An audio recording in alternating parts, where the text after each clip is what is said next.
Hello प्यारे बच्चों, कैसे हैं आप सभी। उम्मीद करेंगे आप सभी बहुत अच्छे होंगे और बिल्कुल सुचारू ढंग से अपनी पढ़ाई को कर रहे होंगे।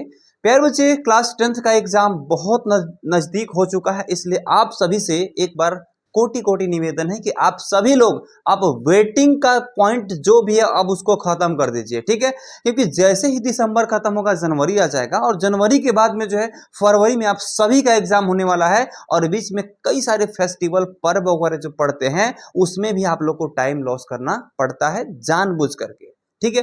तो आइए बच्चों, यहाँ पे एक सवाल ये बनता है कि हम आज फिर से लेके आए हैं लेक्चर नंबर 3 केमिस्ट्री क्लास को। और केमिस्ट्री में जो है हम लोग आज के डेट में पढ़ने वाले हैं, विशेष करके क्या पढ़ेंगे तो पीएच का महत्व तो पढ़ने वाले हैं कि पीएच होता क्या है बच्चों, ठीक है। तो चलिए, उम्मीद करेंगे सभी लोग जो है ना क्लास को एक बार लाइक कीजिए, अपने अपने दोस्तों के पास क्लास को शेयर कर दीजिए और शेयर करने के बाद में जो है क्लास को उम्मीद करेंगे अंत तक आप लोग जरूर देखेंगे, ठीक है। चलिए आइए, सबसे पहला पॉइंट हम लोग का ये बनता है कि हम आज समझेंगे कि आखिर पीएच क्या है। क्या बाबू समझेंगे हम लोग यहां पर कि पीएच क्या है बच्चों, ठीक है। चलो, तो यहां पे हम लेते हैं पॉइंट को कि पीएच क्या है। तो किसी विलयन की अम्लीय या क्षारीय प्रकृति को मापने के लिए पीएच का मान उपयोग किया जाता है। यानी पीएच मान कितना है किसी भी पदार्थ का, किसी भी घोल का पीएच मान कितना है। अगर पीएच मान 7 हो जाता है तब हम क्या कहते हैं, पदार्थ की प्रकृति क्या है। तो पदार्थ की प्रकृति उस समय जो है 7 हो जाती है तो उदासीन हो जाते हैं, ठीक है। अगर उसी पदार्थ की प्रकृति अगर हम पाते हैं पीएच स्केल से नापने के बाद में कि 7 से कम हो रहा है, तब हम क्या कहेंगे, उस पदार्थ का विलयन क्या होगा, 7 से अगर कम है तो क्या होगा, तो अम्लीय हो जाएगा। अगर 7 से अधिक है तो क्षारीय हो जाएगा, ठीक है। चलो समझते हैं यहां पर हम लोग बिल्कुल डिटेल से, ठीक है। कह रहा है कि किसी विलयन की अम्लीय या क्षारीय प्रकृति को मापने के लिए पीएच मान का उपयोग किया जाता है। अभी अभी बताया था मैंने। तो यहां पे समझिएगा क्या कर रहा है कि पीएच का पूरा नाम क्या होता है, यह भी आपको ऑब्जेक्टिव में पूछा जाता है बच्चों, ध्यान रखिएगा, इसका ध्यान रखिएगा। ये जो है आपको ऑब्जेक्टिव में पूछा जाता है और यहां पे कह रहा है पोटेंशियल ऑफ हाइड्रोजन माना जाता है।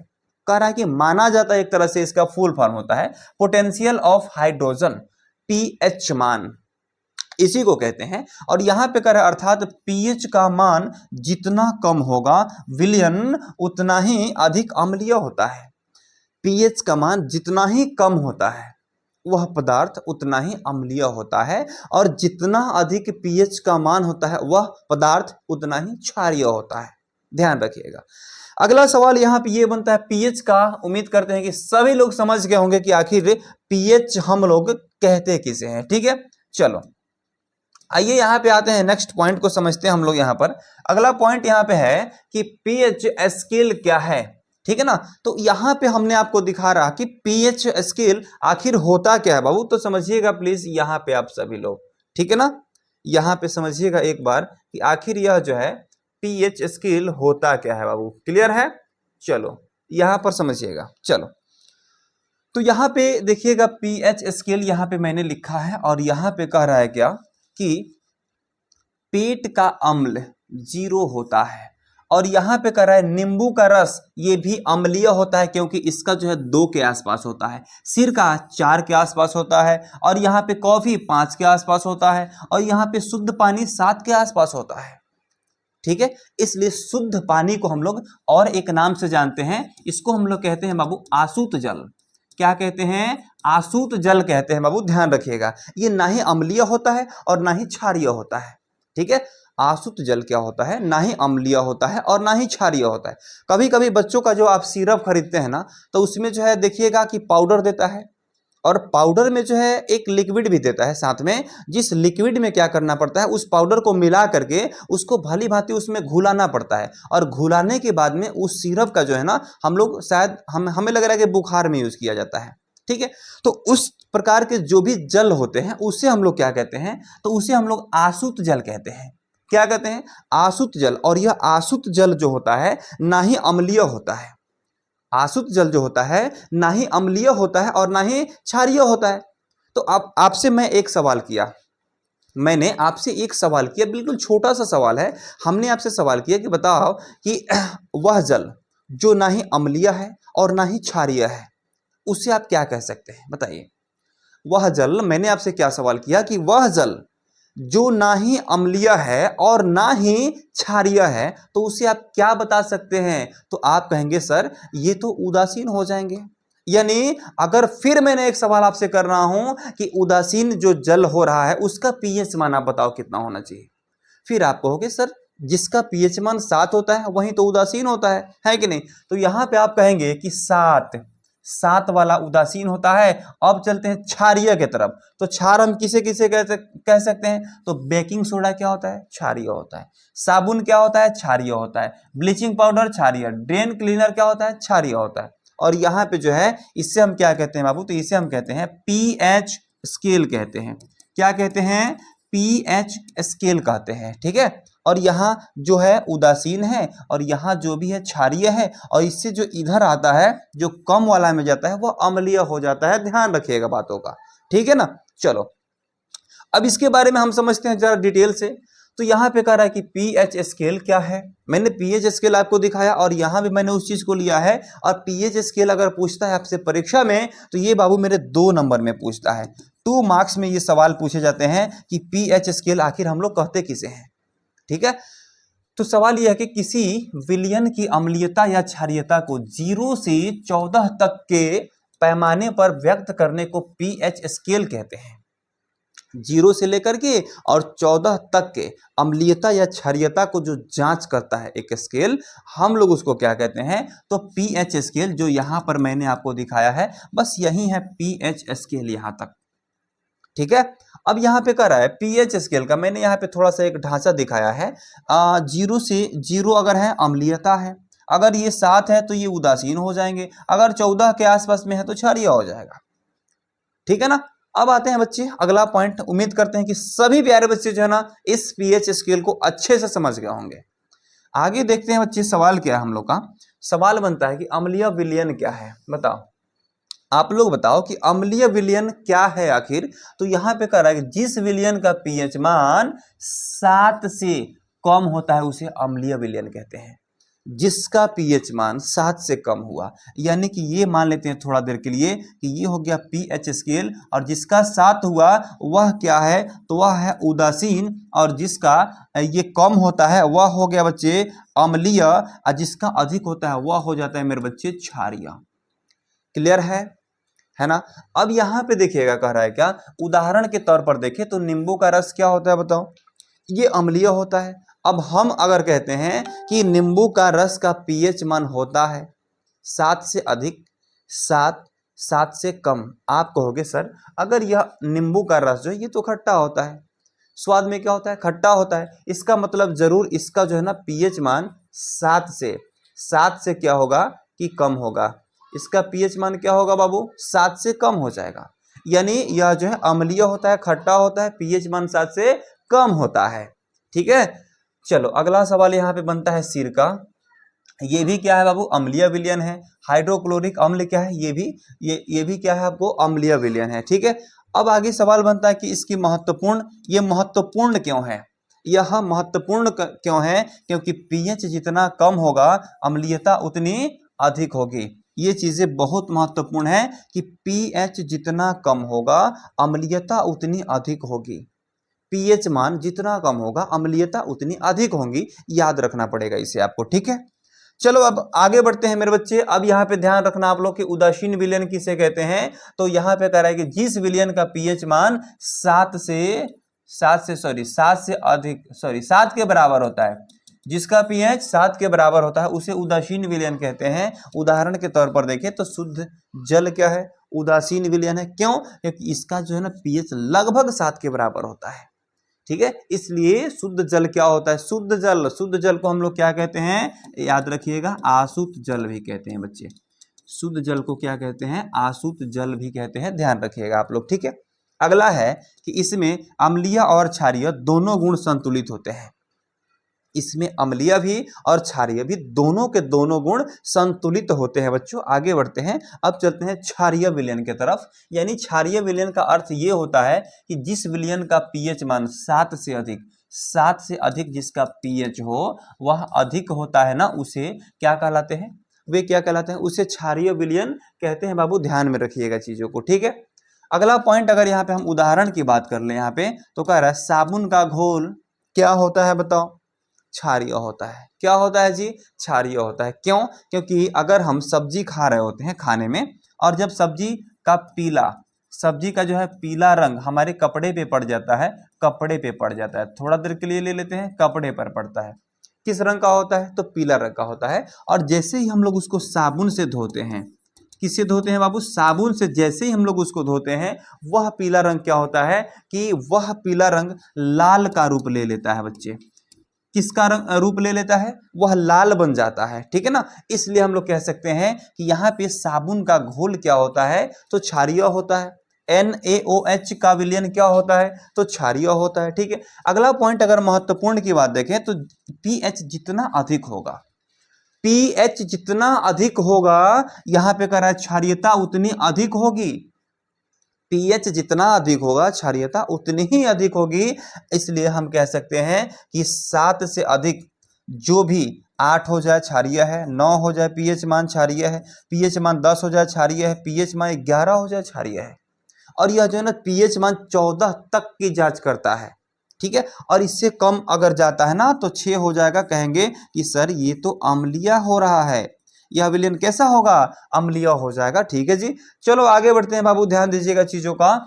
अब कह रहा है कि pH और H प्लस यानी आयन, हाइड्रोजन आयन प्लस का संबंध हम लोग इस पॉइंट में पढ़ने वाले हैं, ठीक है ना।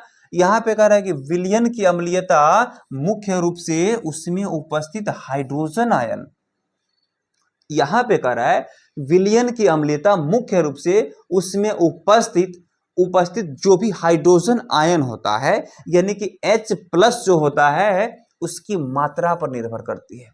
विलयन की अम्लीयता मुख्य रूप से उसमें उपस्थित H प्लस यानी हाइड्रोजन आयन पर निर्भर करता है मेरे बच्चे। अब यहां पे ध्यान दीजिएगा, कर H प्लस आयन की मात्रा अधिक, अम्लीयता अधिक। मैंने क्या बोला, H प्लस आयन की मात्रा अधिक, अम्लीयता अधिक। क्लियर है। अब आते हैं बच्चे यहां पे, और कह रहा है कि pH कम, H प्लस आयन की मात्रा कम और अम्लीयता कम, pH अधिक। यहां पे थोड़ा सा ध्यान दीजिएगा चीजों का। कह रहा है कि H प्लस आयन की मात्रा अधिक, अम्लीयता अधिक, pH कम, अम्लीयता अधिक, pH कम। 3 पॉइंट यहां पे मैटर कर रहा है, ध्यान दीजिएगा थोड़ा सा। यहां पे कह रहा है H प्लस आयन की मात्रा अगर अधिक है, हाइड्रोजन आयन की मात्रा अगर अधिक है तो उसमें अम्लीयता अधिक है, और pH क्या है, तो कम है। जिसमें अम्लीयता अधिक होता है pH क्या होता है, कम होता है, ठीक है। अगला पॉइंट यहां पे बात कर रहा है कि H प्लस आयन की मात्रा कम। नेक्स्ट है, अगला है कि H प्लस आयन की मात्रा जब कम होगा ना तो अम्लीयता कम हो जाएगा। अम्लीयता कम होने का मतलब कि क्षारीय होगा, है ना, यानी कि pH अधिक हो जाएगा, यानी कि क्षारीयता उसमें अधिक है, ठीक है। चलो आगे बढ़ते हैं। याद करने का एक मैंने बहुत ही प्यारा सा ट्रिक बनाया है बच्चों, याद रखिएगा। हाइड्रोजन आयन ऊपर जाएगा, pH नीचे जाएगा, और हाइड्रोजन आयन जो है नीचे जाएगा तो pH इसका ऊपर जाएगा, है कि नहीं। तो इस ट्रिक से आप लोग इस चीजों को याद रख सकते हैं, बिल्कुल सिंपल। और ये ट्रिक जो है ना आप लोग जरूर अपनाएंगे मेरे बच्चे, इस चीज को याद रखने में, ठीक है ना। आयन से किस तरह से pH और आयन का जो है ना हमने संबंध यहां पर बता दिया, ठीक है ना। चलो आगे बढ़ते हैं बच्चे। अगला सवाल यहां पर कह रहा है क्या कि पाचन तंत्र में pH का महत्व बताओ आप, कि पाचन तंत्र में pH का महत्व क्या होता है, आपको यहां पर बताना होगा। अगर सवाल करता है आपसे परीक्षा में कि पाचन तंत्र में pH का महत्व को बताइए, या फिर pH की भूमिका क्या होती है बताइए, तो आपको इस तरह से लिखना होगा बाबू। ध्यान रखिएगा कि हमारे अमाशय में हाइड्रोक्लोरिक अम्ल पाया जाता है। सबसे पहले समझिए कि हमारे जो अमाशय होता है, ये जो अमाशय होता है ये इस प्रकार से, सॉरी ये अमाशय मैंने सही नहीं बनाया, इस प्रकार से लगभग इस प्रकार से जो हमारा अमाशय होता है बाबू, ठीक है ना। इसमें क्या होता है, HCl होता है, और इसमें हाइड्रोक्लोरिक अम्ल होता है, ठीक है। क्या पाया जाता है हमारे अमाशय में, तो HCl यानी कि हाइड्रोक्लोरिक अम्ल पाया जाता है। यह अम्ल भोजन के पाचन में सहायता करता है तथा कुछ हानिकारक सूक्ष्म जीवों को नष्ट करने में भी मदद करता है। यह भोजन को पचाने में मदद करता है और कुछ जो हानिकारक जीव होते हैं उनको जो है मारने में भी सहायता करता है। और जब आमाशय में अम्ल की मात्रा बढ़ जाती है, कभी कभी ये भी तो हो सकता है कि इस HCl की मात्रा हमारे आमाशय में बढ़ जाती है।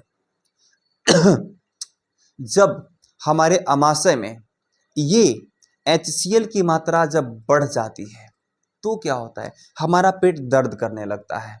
और जब हमारा पेट दर्द करने लगता है तो हम सामान्यतः अपने अगल बगल के दुकान में, जो भी ग्रामीण दुकान होते हैं, वहाँ पे क्या कहते हैं, वहाँ पे हम ये कहते हैं कि थोड़ा सा आप क्या कीजिए कि एक इनो जरा खरीद के ला दीजिए। तो इनो क्या होता है, वह क्षारीय होता है और वह क्या करता है, हमारे पेट में जो HCl अधिक मात्रा में बना है उसको उदासीन करने का काम करता है। और जब वह हमारे पेट में अम्ल को उदासीन कर देता है, उस समय हमारे पेट का दर्द जो है ना बिल्कुल आराम हो जाता है।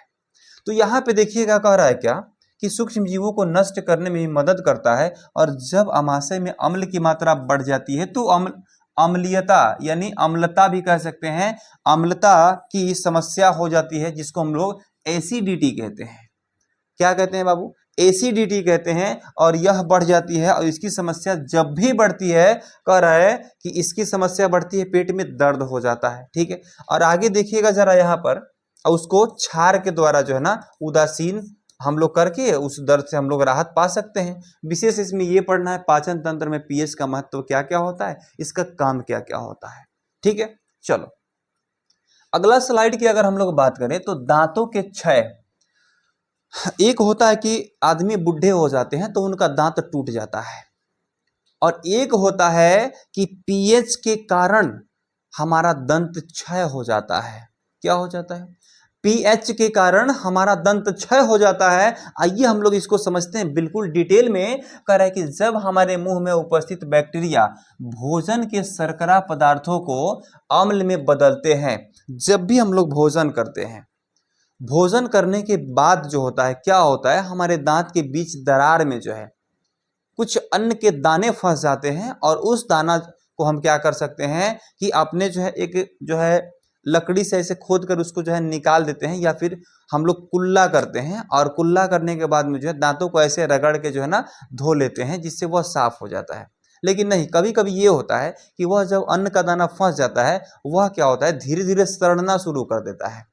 ठीक है, और जब वह सड़ता है तो सड़ने के बाद में क्या होता है, धीरे धीरे जब वो सड़ जाता है, उस समय वह क्या करता है कि धीरे धीरे बैक्टीरिया बना लेता है, और उसमें अम्ल का मात्रा बढ़ता है कि क्षार का मात्रा बढ़ता है, तो वहां पर अम्ल का मात्रा बढ़ जाता है। ठीक है ना, तो वहां पे क्या होता है कि बढ़ते हैं तो मुंह का पीएच मान कम हो जाता है, अम्ल का मात्रा वहां पर क्या होता है कि बढ़ जाता है बाबू। ठीक है, हमने यहाँ पे क्या बताया था कि पीएच अगर अधिक, पीएच अगर अधिक तो बताओ अम्लीयता, अम्लीयता अम्लीयता हो जाएगा क्या, कम, अम्लीयता कम। चलो अम्लीयता लिखता हूं यहाँ पे, अम्लीयता कम हो जाएगा, पीएच अधिक तो अम्लीयता कम हो जाएगा। तो यहाँ पे क्या कर रहा है, मुंह का पीएच कम हो जाता है, तो यहाँ पे पीएच बढ़ाना नहीं है, यहाँ पे आपको पीएच जो है कह रहा है कि कम हो जाता है, तो यहाँ पे अम्लीयता क्या होगा बाबू, यहाँ पे अम्लीयता जो है ना यहाँ पे बढ़ जाएगा।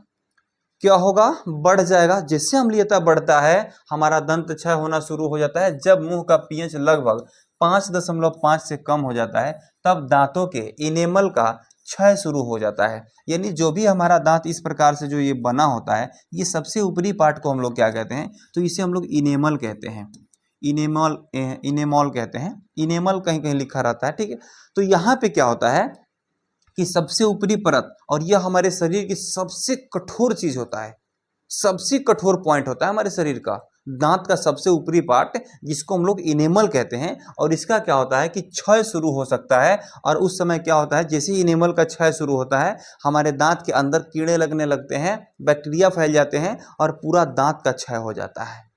ठीक है, अब यहाँ पे देखिएगा कि इससे हम लोग बचाव कैसे कर सकते हैं, उस दांत के क्षरण से, उस दंत क्षय से हम लोग बचाव कैसे कर सकते हैं। तो यहाँ पे कह रहा है नियमित रूप से दांत साफ करना, नियमित रूप से दांत साफ करना बहुत मस्ट होता है बच्चों, इसलिए आप लोग जो है ना दांत को हमेशा साफ रखिएगा।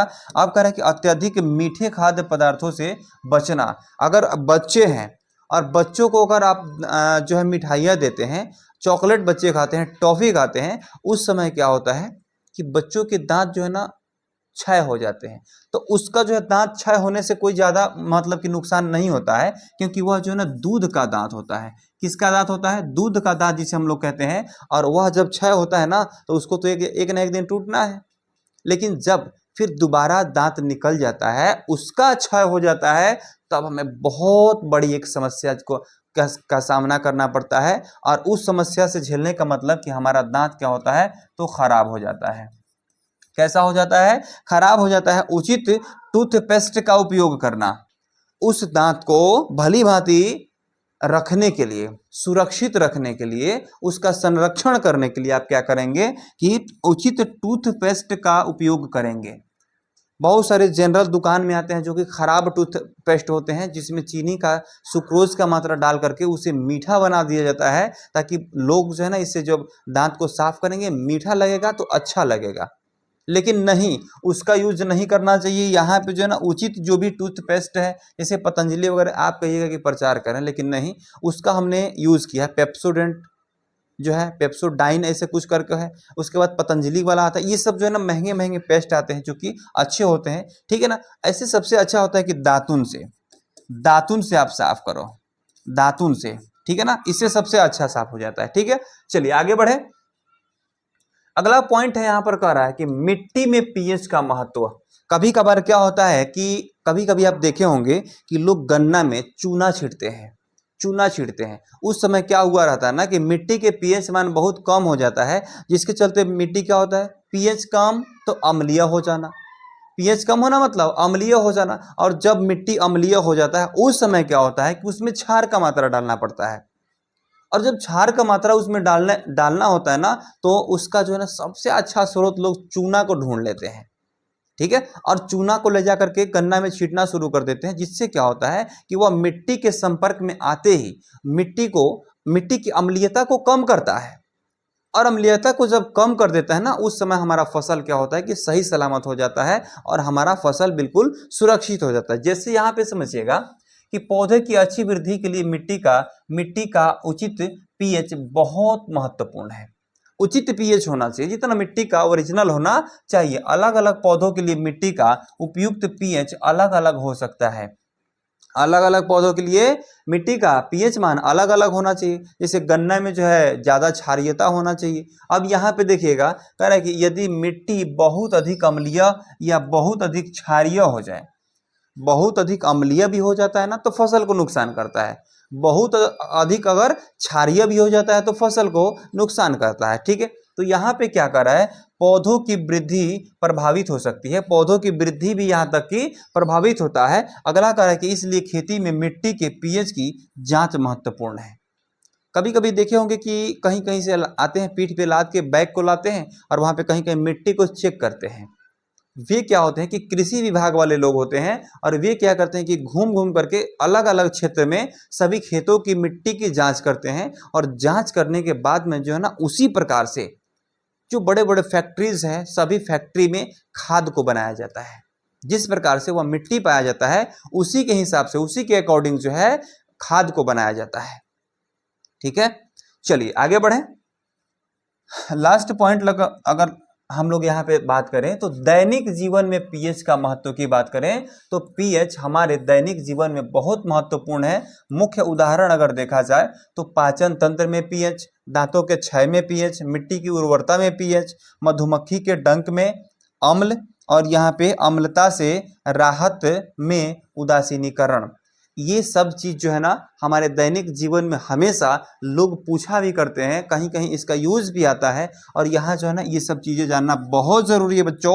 अब अगला वीडियो, एक छोटा सा वीडियो आप लोग के पास जाएगा, जिसमें हम पूरा का पूरा ट्रिक से बताए रहेंगे कि किस जीव में या फिर किस पदार्थ में कौन सा अम्ल पाया जाता है, इसको आप ट्रिक से कैसे याद रख सकते हैं। इसके अगला वीडियो में छोटा सा एक वीडियो बना देंगे आपके लिए, जिसमें यह चीज जो है मैं ट्रिक से बता दूंगा आपको, जो पूरा जीवन में आप कभी नहीं भूल सकते हैं, ठीक है ना। तो चलिए आज का क्लास हम यहीं पे समाप्त करते हैं। उम्मीद करते हैं कि वीडियो सभी को पसंद आया होगा, तो लाइक ज़रूर कीजिएगा, और हमसे हमेशा के लिए जुड़ने के लिए चैनल को सब्सक्राइब कर बेल आइकन ज़रूर दबा लीजिएगा, ताकि सबसे पहले इसके बाद वाला वीडियो आप ही के पास पहुंचे, ठीक है। तो चलिए मिलते हैं अगले क्लास में, तब तक के लिए टाटा गुड बाय।